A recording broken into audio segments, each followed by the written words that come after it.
Now the ITV News in London with Charlene White.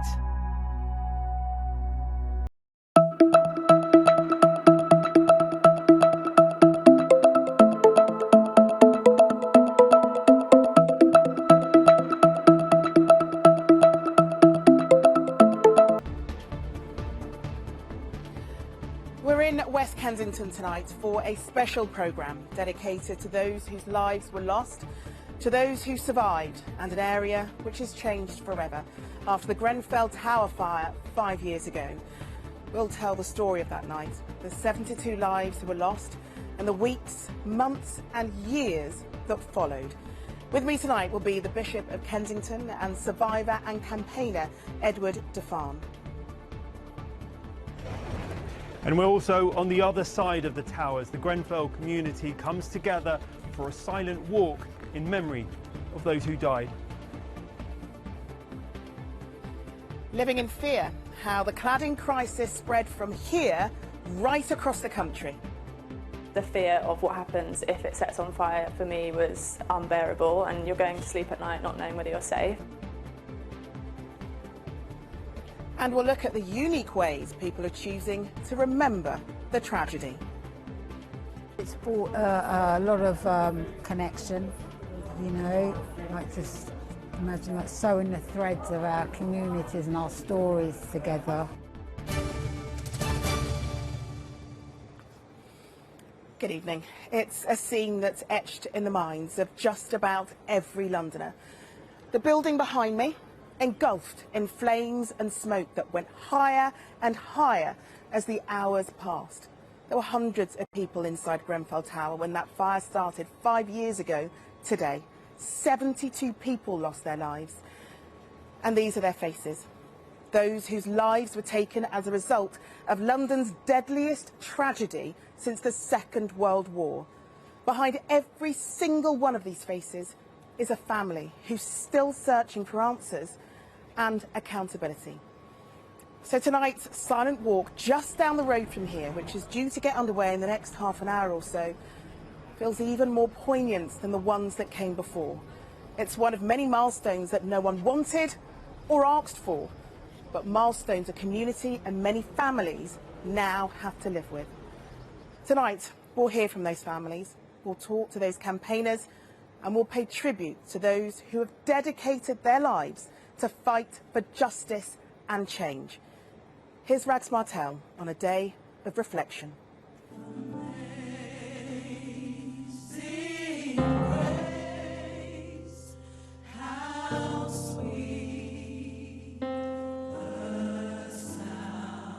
Grenfell with its doors opened. For the first time since the fire, the base of the tower can be seen.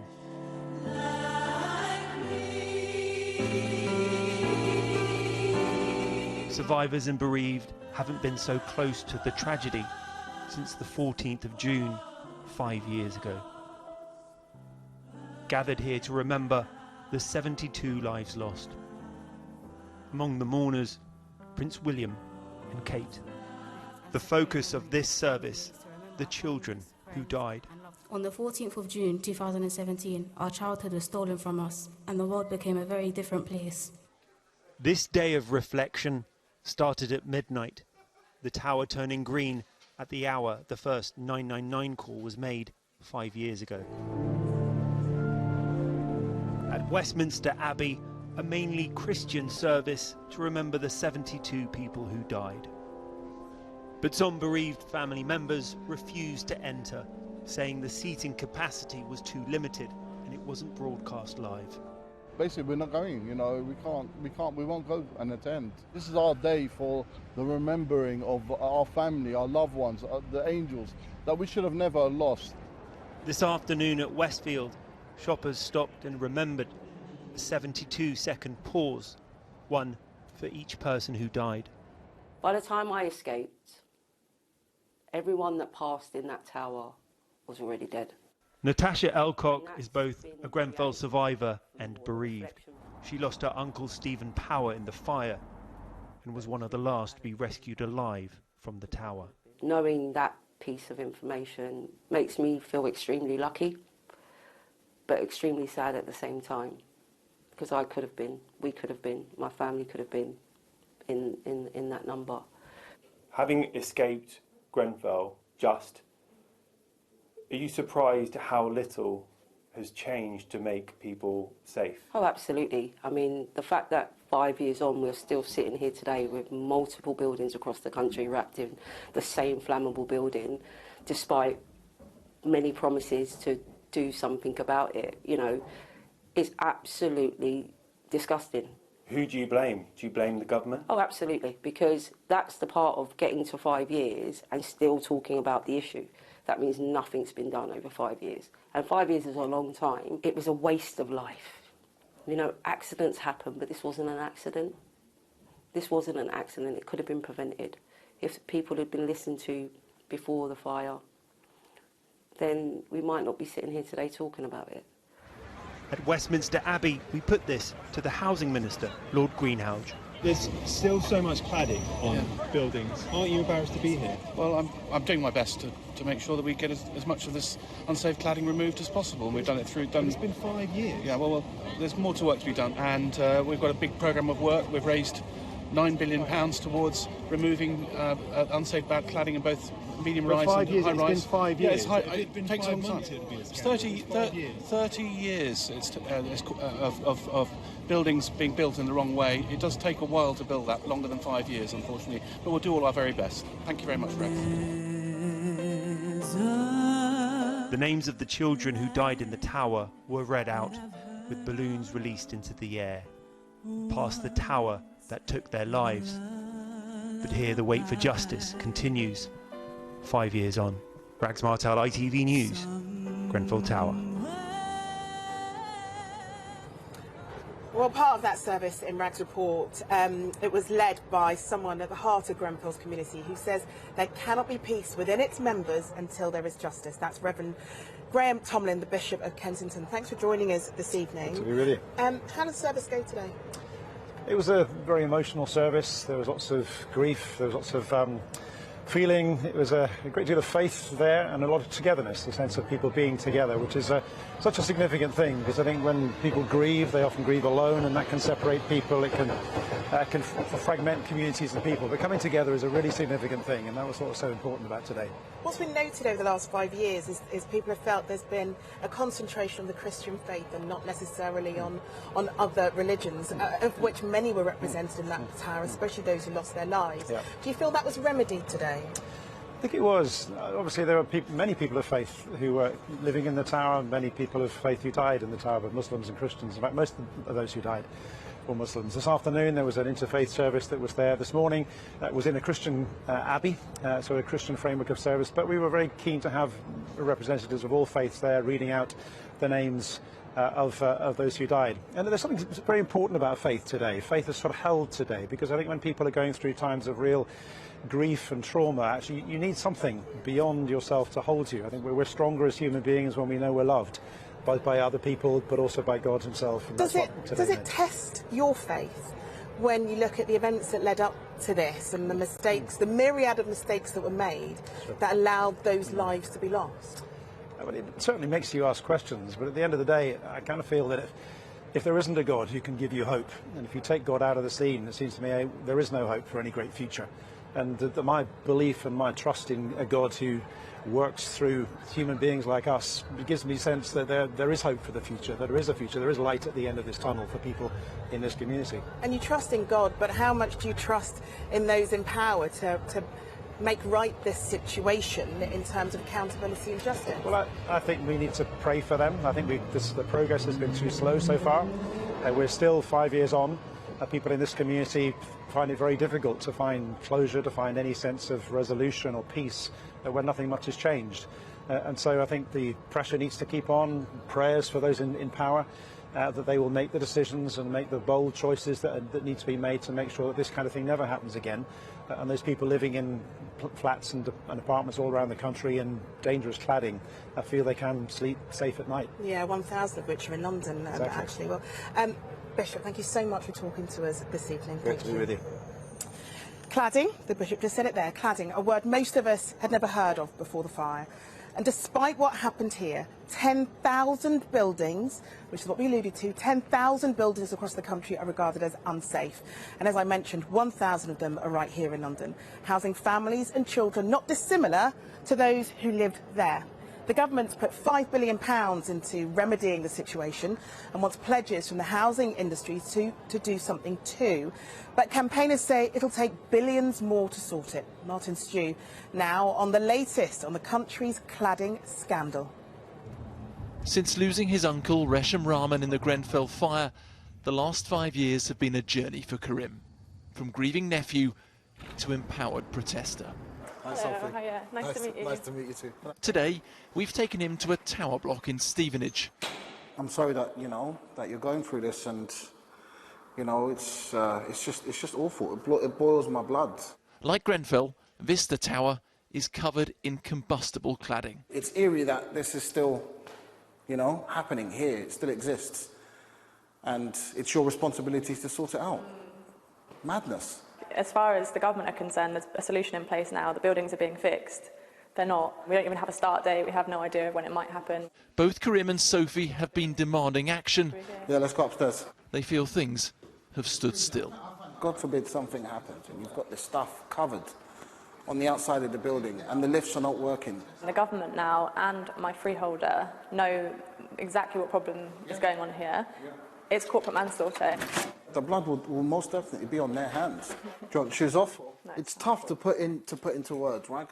Because there's a lot of different emotions, like upset, angry, frustrated, and there's also this eerie sort of vibe and feeling, with so much similarities to Grenfell. And when you were saying about not wanting to take the lift because it's not working, and it gave me goosebumps. The fear of what happens if it sets on fire for me was unbearable, and you're going to sleep at night not knowing whether you're safe. There are families here who they're thinking how they're going to get their young children out. They're buying like step ladder type things. They're thinking I can get out of the window maybe that way.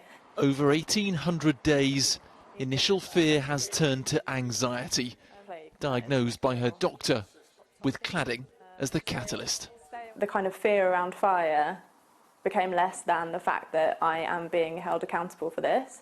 I have to pay £200,000 to fix it. I will go bankrupt, I could lose my job, I can't sell, I can't move on, I don't know if I'm safe, I don't have any of my savings anymore because they've all gone on this building. Even those who are getting their cladding removed say that's not stress-free either. This has been my view for the last 6 months. Scaffolding started going up in summer of last year. Natalie used to look out on the O2. Now all she sees is plastic sheeting, and her balcony has become a busy building site. How does it affect your life? Every day. I mean, every single day. So there's the noise from 8 o'clock in the morning. There are men that walk up and down this area all day long. Past the bedroom window? Yeah, past the bedroom window, so always have to have curtains closed.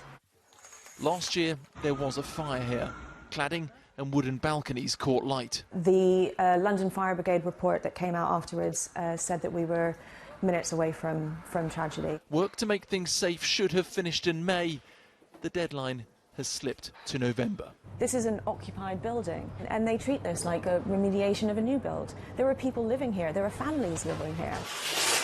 Natalie worries if it's taking projects already started this long, tens of thousands of others in London will be waiting for years. They might well think that they've resolved the issue because they've decided who's going to pay. Well, that's just the tip of the iceberg. Then you've actually got to fix the building. This isn't going away anytime soon. Do you think years, decades? I think even a decade is optimistic. Back in Stevenage, it really winds me up. Karim is worried promises what happened to his uncle could never happen again have been broken. We're still arguing about who should pay the bill, but yet these buildings are still covered in these dangerous materials. If something happens tonight, are they safe? It's disgusting that we're in this situation 5 years on. Karim Masili ending that report from Martin Stew. Well, ITV News London approached Grey GR Limited, who are Vista Tower's freeholder, They said the safety of residents has been and remains their principal concern. They added that after Grenfell, they took immediate steps to reduce risk in the buildings and have contributed towards safety improvements. One survivor of the fire predicted the tragedy would happen in a blog he co-wrote beforehand, just 8 months beforehand, in fact. That's Edward Dufan, who joins us now. And Edward, you lived on the 16th floor of that tower. I know you were at the base of it earlier with the Duke and Duchess. What's it like now, 5 years on, to stand with that in our shadow? I suppose my overall feeling at the moment is, today in particular, is just really the need to remember the 72 lives that we lost, the 18 children that perished in the fire, to spend some time just sort of contemplating that.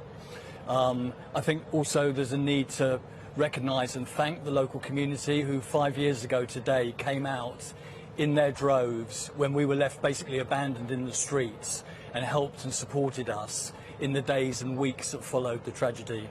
But my overall feeling when I look at that tower is one of frustration, betrayal. So little has changed in the past 5 years. We need to create a legacy for the 72 lives that were lost. And I think the fact that there is still cladding on thousands of buildings up and down the country, the fact that disabled people that live in high-rise buildings are just as unsafe tonight as they were on the night before Grenfell, and the fact that people who live in social housing, I don't believe that their voice is being heard, and I don't believe that they're being respected. Well, we've done so many stories on this programme about the sorts of social housing that people are living in, as you say, today in the capital, and a lot of things haven't changed. Yes, the government has given £5 billion to deal with the cladding problem, but that's not the only issue where social housing is concerned. Considering what you all went through 5 years ago, do you feel anger towards the fact that those voices who have the least power still feel as though they're being unheard? So, I mean, like I explained, that, if we have our children and, we need to justify or explain Grenfell to them in some way, we need to be able to explain it in a way that something has changed since the fire, and the fact that there are campaigners like Kawajo, Daniel Hewitt, who are finding case after case of ill treatment. Now, it's fair to say that the social housing regulation bill has just gone now into Parliament. I mean, that is a vehicle that could possibly bring change, but it's been 5 years to get that bill in front of the House, and that feels like too long, and there's still no guarantee that that bill will actually deliver meaningful change for people. What you went through that night was horrendous. It was horrific. I remember seeing those flames and watching those flames as they went up, and we were down here and we were on the ground talking to people such as yourself in the days after. It's voices such as yours which keeps this story going. It keeps the fight going. But that's not easy. So where does that come from for you to keep doing things like you're doing today with us and talking about it? So it's a shame that today, which should be a day about remembrance, is actually spoiled because we're not able to really relax and kind of just spend the time remembering. I'm driven by the need to obtain some form of justice. I mean, as we stand here today, no one has gone to jail. The inquiry hasn't yet published the phase 2 report, and not enough has changed in the way of cladding social housing tenants. So it's deeply frustrating. And your fight goes on, Eddie. And the fight goes on. Thank you. Thanks for giving us time today. Thank you. OK, let's go to Rags Martel now. Survivors and campaigners are gathering ahead of their silent walk tonight to Kensington and Chelsea Town Hall. It starts in about 10 minutes' time. And Regs, just talking to Eddie, you can feel just how emotional a day it's been for so many. That's right, Charlene. If you saw a glimpse of this about 15 minutes ago, and now look at it now, it's just full of people, and I'm joined here with Zoe Dainton, a survivor of Grenfell Tower, a member of Grenfell United. There aren't anything good about Grenfell, but the community is amazing. Yeah. How important has it been to keep everyone together? It's so important because this community is a broken community. We're still healing. 5 years on, we've had no justice, we've had no arrests. We're seeing evidence coming out of the inquiry that is heartbreaking. So keeping this community together so we can heal, so we can remember, it's so important. It's called a silent walk. That's right, yeah. There's some people which I spoke to who said they didn't want it to be silent. They've got a lot to be angry about. Explain why it's a silent walk. Silence can be quite powerful. I think for anyone who may be thinking the same, attend one of the silent walks and just see the power that silence actually holds. And it's a way for us to remember those that we lost and come together again, remember them, but also show the people in power that we're still here and we're not going anywhere. You were at the service. What was that like to you to be so close to the tower? It brought up a lot of different emotions. I was actually sat directly opposite what used to be my kitchen and front room. So it did get quite overwhelming, but it was a beautiful service. It was beautiful to be together again. It was beautiful to remember. And we released 18 balloons because we lost 18 children. So it was just beautiful to be together. But obviously, yeah, it did bring up a lot of emotion. And there were some quite high-profile supporters here. Stormzy, who's been here from the start. Yeah, Prince William and Kate. Yeah. What did that mean for them to show support to you? It means a lot. It means a lot that we've got support from all different walks of life, I guess. And you'll be walking today. How does it feel to remember the 72? I mean, they'll never be forgotten. They're forever in our hearts. Great. Thank you very much, Zoe. That's it from us. Charlene. OK, thanks, Rags. Well, today is all about remembrance and reflection, and there have been many projects over the years specifically to make sure this tragedy isn't forgotten. And tonight we bring you one with a difference. Tuesday, Greenedge's daughter survived the fire, and she's been sewing a quilt for Grenfell since 2017. The aim? That one day it'll be long enough to stretch the length of the tower.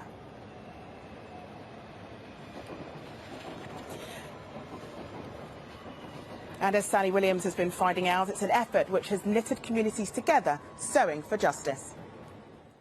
Look, this is a little finger puppet. Oh. Yeah, little Lola made that. She said, oh yeah, I'm going to use a bright colour to make it pop. And it really does. Look, out of all the bright colours. Right. She absolutely nailed it. She did, she nailed it. From some very dark days, this quilt is a beacon of love and hope. Some parts remember events. Down here, you've got the little teddies to replicate the teddies on the railings, is that right? Yeah. One there and one there. Others, people. This section was obviously for Moses, who was a real character, was he not? Oh, yeah, she's used the red, gold and green here because Moses was African Caribbean. Bless Moses. Bless you, sweetheart. To the soundtrack of the sewing machine, Tuesday has led the community in creating 6 quilts like this. She hopes to eventually match the height of Grenfell and maybe one day the whole tower. 5 years after Grenfell, you're still here, you're still sewing together, you have not forgotten anything, have you? No, we won't, we can't. Tuesday's daughter, who lived in the tower, managed to escape, but she's haunted by the memories of those who didn't. Lots of young people, lots of family members on their phones, begging, screaming. Oh, get out, get out. Gosh, Tuesday, what's this? Elements for the quilts have come from all over the country and then even further. Those roses are stunning. From Brazil. From Brazil? All the way from Brazil. Obviously, there's a really tragic backdrop to this, but when you're here and sewing, do you have quite a lot of nice chat and happy times? Yeah, we do. There's a lot of joy spread, isn't there, Rich? Especially when somebody brings in some home-baked cakes or something. Always good. Always good. If you could sum up what the quilt is in 1 or 2 words, what would you say? An expression of love, a comforter, all-encompassing blanket of love. The weather follows us and the evening news continues after that with Mary. But we wanted to make sure that we mark today in the most respectful way for those victims and families who, one could argue, were subject to routine disrespect over the years leading up to this tragedy. But we know that fight isn't over, and we shall continue to turn up at that inquiry and continue to ask questions of those with the power. So let's leave you tonight with the images of the last 5 years A moment in time that shook the very core of the city that we call home. Thank you and goodbye. Fire Brigade. Yeah, hello. Hi, in the fire, flat 16 Grenfell Tower. I'm obviously heartbroken for all the people that have perished. I was looking up at the windows and I could see people screaming, "Get us out," banging the windows, little kids. They're screaming and shouting, but I think then it was too late for anyone to help them. Someone needs to be held accountable. Well, of course we These won't. deaths could have been prevented. They're calling for her to step down because she's coming into the area, but she's not meeting none of the residents or none of the survivors. Justice for Grenfell! Justice for Grenfell! Justice for Grenfell! It fills me with absolute, complete and utter dread. You know, another Grenfell will happen. Applause for the royal visit, but a man appealed to the Queen to help find his children. Please, come here, please. Prince William promised he'd return. I'll be back. I'll come back. Come back. Come back. I think there's been a huge injustice here. I think there's been a complete lack of respect for human life on the part of the Royal Borough of Kensington and Chelsea. People should be accountable for this as well. People should pay. 72 people lost their lives who are our family, our friends and our community. We gather here today to remember them.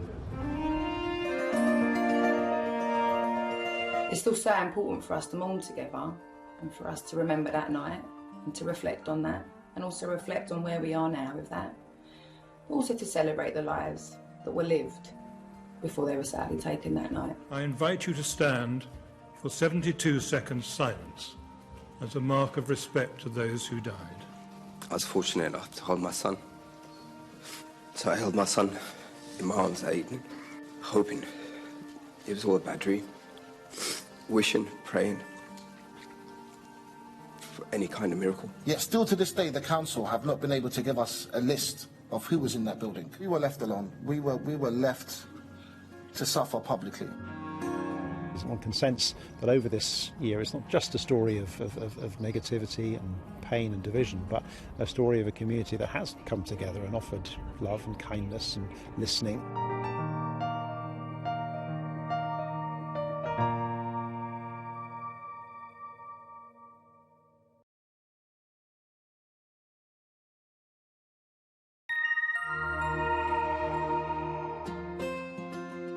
ITV London weekday weather is sponsored by Octopus, the renewable energy company. Hello there, a very good evening to you. Beautiful weather for a stroll, even though these two slightly unlikely pairing. We've got plenty of sunshine for you this week. It is getting hotter, and I do mean hot, particularly by Friday. And we've got very high levels of UV and pollen thrown into the mix as well. Back to you this evening. There's a little bit of cloud out there that will melt away. We've got lots of clear skies tonight, so the temperatures will drop away, particularly in the countryside, getting a little bit chilly, but a bit warmer in general than last night, and maybe a touch of mist and fog in a few rural spots first thing tomorrow morning, but they'll disappear fairly early on. Our sunrise is at 4:45 in the morning, and we've got another fabulous day in terms of sunshine. Bit of cloud bubbling up into the afternoon, and the temperatures even warmer tomorrow, peaking at 26 or 27 degrees, and there we go, that very high UV. And into the latter part of the afternoon, again, there might be a bit of cloud around, but not spoiling the evening, lots of sunny spells as well. And as we head into Thursday, it gets even warmer, but it might be a bit hazier on Thursday. And then into Friday, you can see those temperatures getting up into the low 30s. That heat may well hang around into the weekend as well, before eventually cooling down as we move into Sunday. That's weather. Let's take a look at the pollen. Octopus Energy sponsors ITV London weekday weather.